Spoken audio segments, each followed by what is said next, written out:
Bon, bonsoir tout le monde. Assemblée régulière, première assemblée régulière de 2022, 18 janvier à 19h. On va donc tout de suite procéder à l'appel des élus. Excusez. Donc, M. Michel Forget. Présent. M. Réal Ducharme. Présent. M. Marc Lemay. Présent. Mme Véronique Filion. Présente. Mme Mélanie Hott. Présente. Et Mme Sophie Lamoureux. Présente. En la présence de Mme Nathalie Piret et de moi-même, Jean-René Carrière. Donc, ouverture de l'Assemblée. Michel Forget. Michel. Merci, M. Forget. Adoption de l'ordre du jour. Quelqu'un pour adopter l'ordre du jour? Marc. M. Lemay. Merci. Point 3. Adoption des procès-verbaux des réunions du 7, 20 et 22 décembre 2021 ainsi que du 11 janvier 2022. Est-ce que vous avez passé au travers les procès-verbaux? Est-ce que tout est correct? Donc, quelqu'un pour approuver, s'il vous plaît. Propose. Monsieur Réal Ducharme.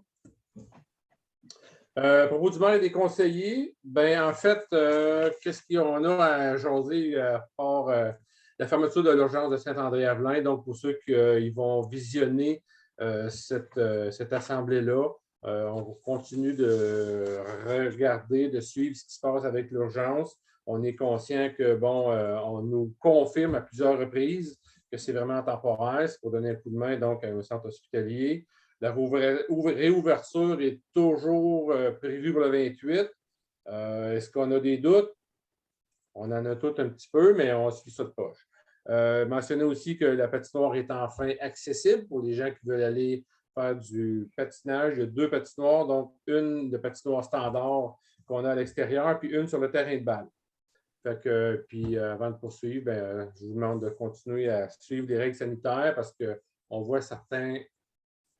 Réal? Je vais admettre il y a une personne dans la salle d'attente. Je veux juste vous informer que je vais l'admettre. OK.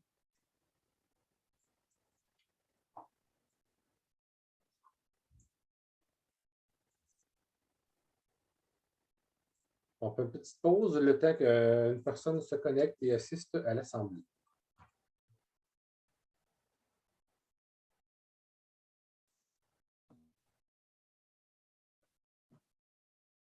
Bon, on va poursuivre, mais à défaut de voir la personne, on sait que c'est une dame que peut-être qu'on connaît. Là. Je ne sais pas si on peut dire le nom. De toute façon, on voit le nom.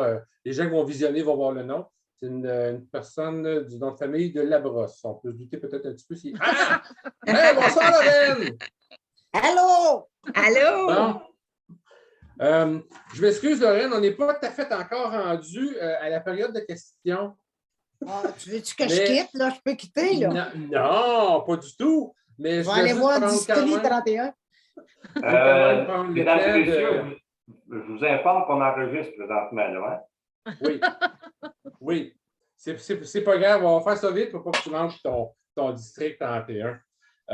Donc, dans les propos du maire, on était rendu là, Lorraine, au point numéro 4.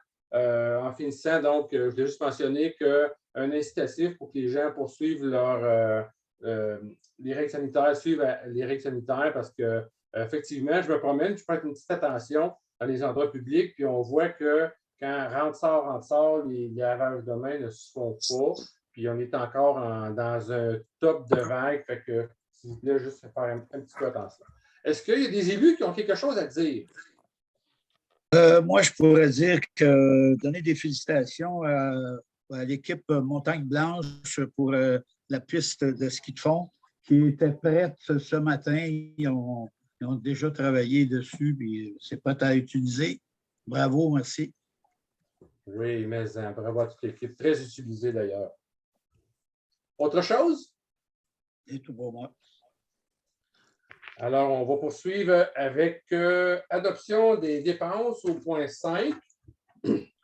Donc, on a un montant de 508 405 et 10 sous pour les dépenses courantes 2021 autorisées par le règlement d'emprunt 351-21. Un montant de 13 770 et 70 sous pour pour les dépenses courantes 2022, autorisées par le règlement 351-21, un montant de 193 544,31 pour les fins de mois 2021, un montant de 47 141,89 pour fin de mois 2022, un montant de 6 301,12 pour toutes les autres dépenses en immobilisation 2021 et finalement un montant de 2 975,04 pour toute autre dépense en immobilisation en 2022. Quelqu'un pour proposer? Sophie. Madame Lamoureux. Période de questions. Est-ce qu'on a des questions dans la salle virtuelle? Non? Alors, on va poursuivre.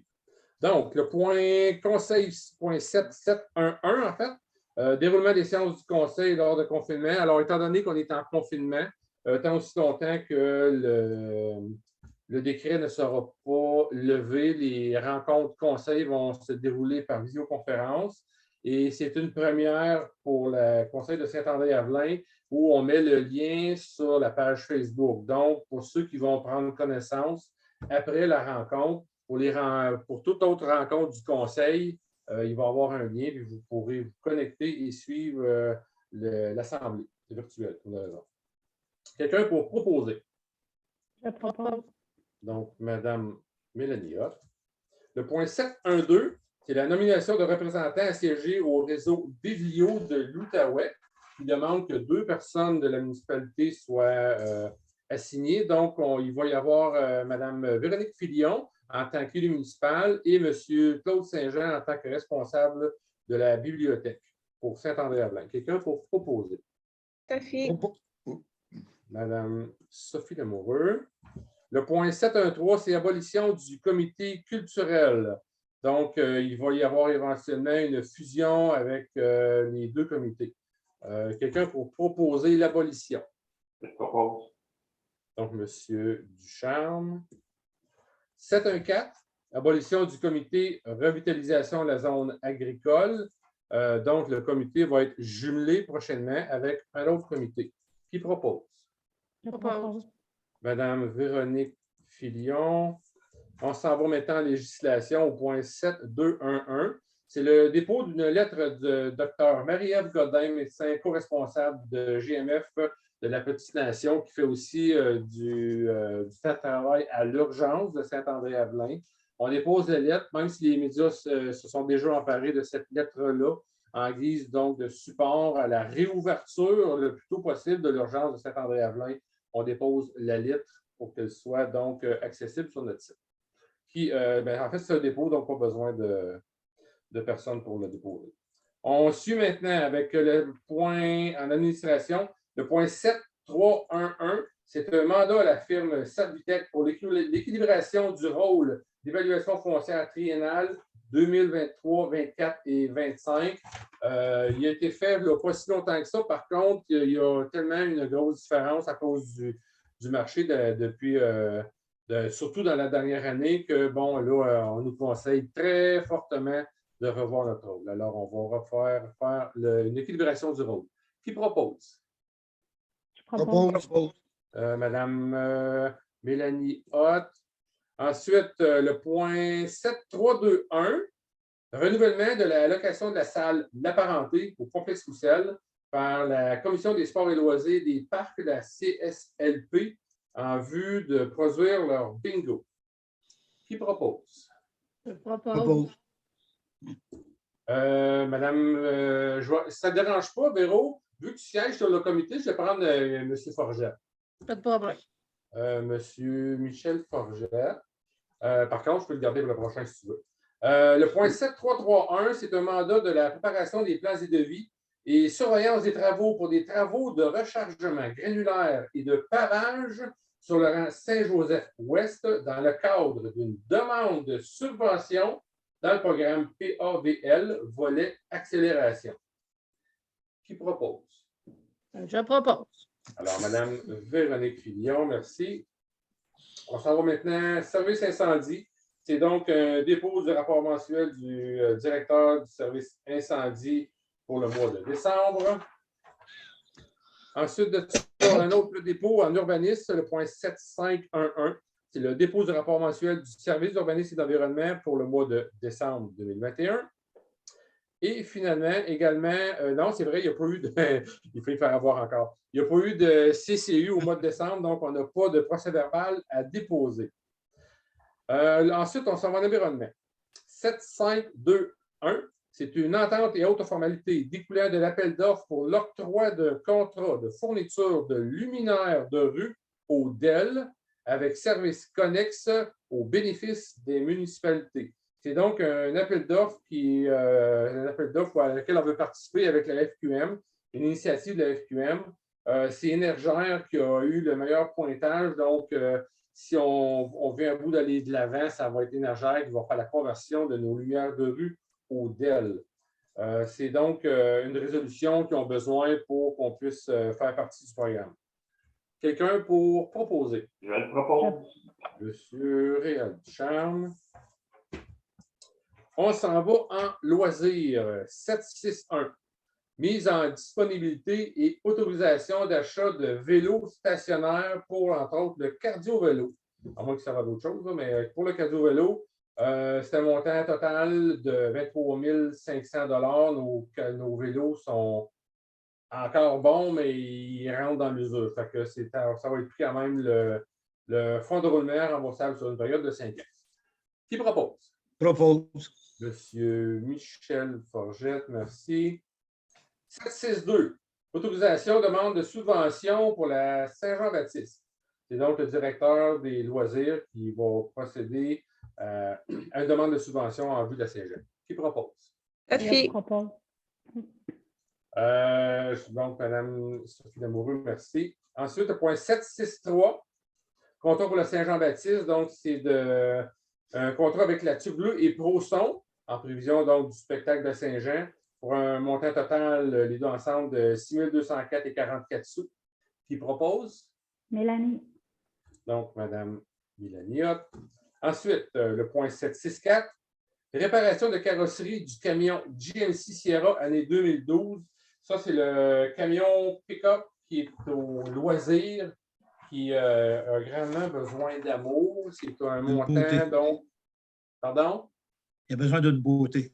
Oui, effectivement, au montant de 4 492,68 plus taxes applicables.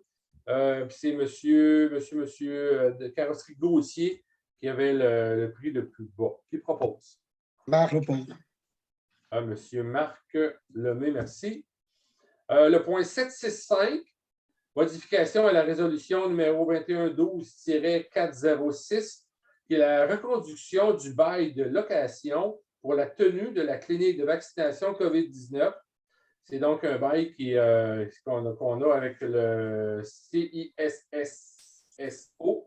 qui va être reconduit jusqu'à la fin juin 2022. Qui propose? Mélanie. Madame Mélanie Hott, merci. Et on arrive à la deuxième période de questions. Est-ce que nous avons des questions dans la salle? Ton micro. Si vous voulez, Madame Labrosse, je vous invite à ouvrir votre micro. Oui, comme je suis très écoutante, j'avais fermé mon micro pour qu'il y ait de bruit. Maintenant, concernant l'urgence de Saint-André, est-ce que c'est suivi de près? J'imagine, Jean-René, tu es rendu à la MRC au conseil d'administration. Félicitations. Et c'est là que ça se prend les décisions. Est-ce que vous avez parlé de l'urgence de Saint-André? Ou pas vraiment? Ça se jase à tous les vendredis. Je n'étais pas là vendredi dernier parce que je travaillais malheureusement. S'il y aurait eu du développement positif, on me dit qu'on m'aurait avisé là-dessus. Ce que je peux mentionner, c'est que moi, dans mes démarches personnelles, j'ai eu à 3 reprises des conversations avec Mme Côté, qui est l'assistante PDG du CISO, en lien, entre autres, avec ce que j'avais entendu de leur part, à savoir que les gens pouvaient continuer à se rendre à l'urgence. Ouais. Ils auraient accès à un médecin de famille. Par la suite, je me suis rendu, j'ai pris une photo, je l'ai envoyée. Les gens ne peuvent pas rentrer par la porte de l'urgence et sur l'enseigne, ils ne sont pas redirigés vers la porte avant. C'est un numéro de téléphone qu'ils doivent faire pour prendre les rendez-vous. Ça, c'est vendredi dernier. J'ai envoyé la photo. Mme Côté me dit qu'elle s'occupait de tout ça et qu'elle était pour revenir. Je n'ai pas eu de retour en date. Mais là, si elle ne me revient pas, moi, j'attendrai pas vendredi lors de la prochaine rencontre avec la MRC et le CISO. Je vais essayer de entrer en contact avec pour essayer de savoir qu'est-ce qu'il y en est. OK.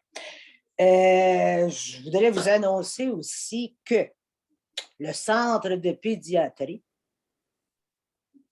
tout le bail est regardé, et doit être signé lundi. Ça fait que là, ça me fait plaisir d'annoncer que le centre, je trouve que pour Saint-André, c'est merveilleux d'avoir ce service-là qui s'en vient. Et encore plus merveilleux de l'avoir à côté du service de vêtements Petite Nation. Vrai? Ça va être un bâtiment qui faisait pitié. Je trouve qu'il faisait vraiment pitié. Il avait beaucoup besoin d'amour. Puis on va en faire quelque chose d'assez beau. Il y a beaucoup de travail qui se fait dedans. Il reste encore. On ne prévoit pas nous autres ouvrir avant le mois de mars, compte tenu des événements qui se passent, là, du COVID et tout ça.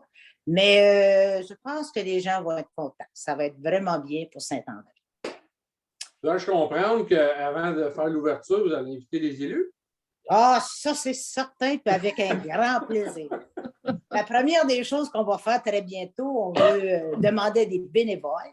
Et à date, je dois vous dire que les gens m'appellent. En tout cas, j'ai déjà une vingtaine de noms de bénévoles qui veulent venir travailler. Je trouve ça merveilleux de voir ces bénévoles-là vont donner peut-être une demi-journée. Une, elle me dit, oh, moi, je veux travailler juste le mercredi après-midi. Puis l'autre, mais c'est super. Franchement, là, je pense que ça va être très, très bien. Et avec Exode qui ferme, malheureusement pour lui, heureusement pour nous, on est allé chercher tout le... C'est vrai, les occasions sont bonnes. Des fois, tout le rack à vêtements et tout ça à un prix vraiment fantastique. On est rendu à l'époque, là, c'est tout peinturé. Il nous reste à installer des racks, organiser les vêtements et tout ça. Et ça va être bien. Je pense que c'est un vrai beau projet pour une retraitée comme moi de la municipalité. Lorraine, j'aimerais ça que tu transmettes. D'abord, félicitations à toi parce que tu es impliquée dans le comité. J'aimerais ça que tu transmettes au comité, aux bénévoles qui ont travaillé, qui travaillent actuellement sur le projet. Sincères félicitations pour là où ça en est rendu parce qu'on sait que c'est un dossier à un moment donné qui était litigieux, qui boitait de la pâte et compagnie. Bon, puis là, écoute, on sent un second souffle vraiment. Énorme, oui. Surtout qu'on part de la démolition. Oh, Seigneur, que de démarches et de démarches. Hein? Ouais. Mais quand même, ça va aboutir. Ouais. Ça va bien. Mais je veux juste en profiter que je ne vous souhaite pas d'inondation là où vous êtes parce qu'on va être une méchante gang à être dans le trouble. Je ne pense pas qu'il y ait d'inondation. Mais c'est ça. Bien hâte d'ouvrir, d'annoncer, puis d'inviter les élus à venir nous voir. Ça va être un orgueil. Je vous le dis. Avec un plaisir. Excellent. Avais-tu des questions pour finir la période de questions? J'ai juste le fait que la parenté va être louée, la salle, encore jusqu'au mois de juin, ce qui veut dire que vous prévoyez que la pandémie, elle va durer encore un bon bout. Hein? Bien, en fait, leur demande, c'était jusqu'à la fin juin. On appréhende, nous, que ça va s'étirer peut-être même plus jusqu'à peut-être à août-septembre, mais je pense que quand cette vague-là va être passée, qu'ils vont poursuivre les doses de rappel. Là. Puis on ne sait pas s'il n'est pas au bout du nez. C'est beau pour moi. Merci. Alors, s'il n'y a pas d'autres périodes de questions, on peut procéder à la levée de l'Assemblée. Michel. Donc, M. Michel Forgette. Et donc, on peut terminer en disant la prochaine rencontre devrait donc être avoir. Non, en fait, ils vont en avoir une à la fin janvier parce que nous devons adopter notre budget. Comme c'est là la date en vue, c'est le 27, donc suivre l'avis de convocation. C'est l'avis de convocation qui va venir déterminer la date et l'heure exacte. Fait que sur ça, portez-vous bien et au plaisir de vous revoir. Et je vais demander, oui, de nous quitter tout de suite, Lorraine. Je vais demander à Réal de terminer l'enregistrement.